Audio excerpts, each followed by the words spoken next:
All right, hi, my name is John Ross, and I'm gonna be doing the Sprint2 review. So the first thing I'll do is I'll go ahead and go through Dave Fintz's code.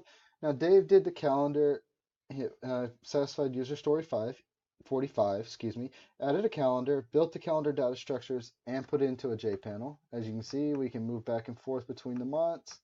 We can change the years and whatnot.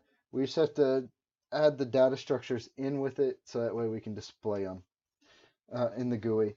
Next is the stuff I created. I created all new icons here, so that way it's not as confusing for the user. I also did most of my work on user story 46, which is creating the maps. The map is basically inside of an HTML file with some JavaScript, and then inside of that's being ran inside of a JavaFX web view, which allows us to manipulate the JavaScript from inside of our Java program.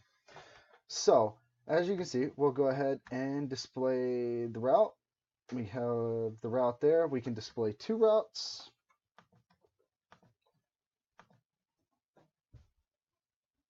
And we can clear the map. And that's kind of where we're at right now. But with the way it's running, that gives us the ability to pull the latitude, longitude points out later on to build new routes off of clicking the map. All right, and like I don't know if I mentioned, that satisfied user stories 47, 46 for both of those. It took a lot of work because I had to figure out how to actually use the Google Maps JavaScript, had to learn JavaScript, and then figure out how to make Java in that talk. So next we'll move on. We'll look at what Ryan did here. Ryan worked on the drivers panel, and as you can see, you can add a new driver here, and we'll go ahead and do that real fast.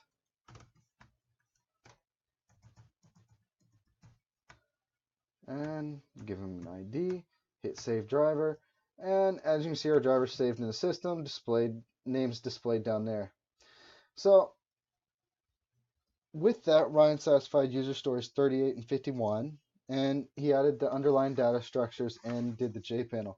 Gwen did a lot of backend work with the JSON and the routes and pulling everything in and importing and exporting everything out of the program. So with that, you can import, delete selected route. Right now, I just added that a minute ago, so I can't add it again. So I'll go ahead and delete that route. So, yep, I'll delete it. I'll delete that one too. There we go. Now let's import a route here real fast.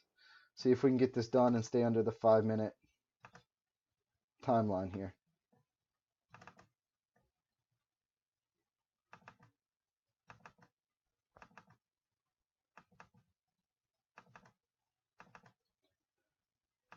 And as you can see, that route's in there now.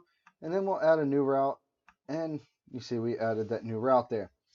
All right, so that's what Gwen did right there. And we'll move on to what Leo did. He added the ability to add a new bus, put the number of seats in, it'll add the bus in. It's just not linked in with the panel with the display yet, and that'll come next sprint. Real quick, we'll go through the backlog. And as you can see, everything's closed, just a little messy. All right, and that should be it. Thanks and have a good one.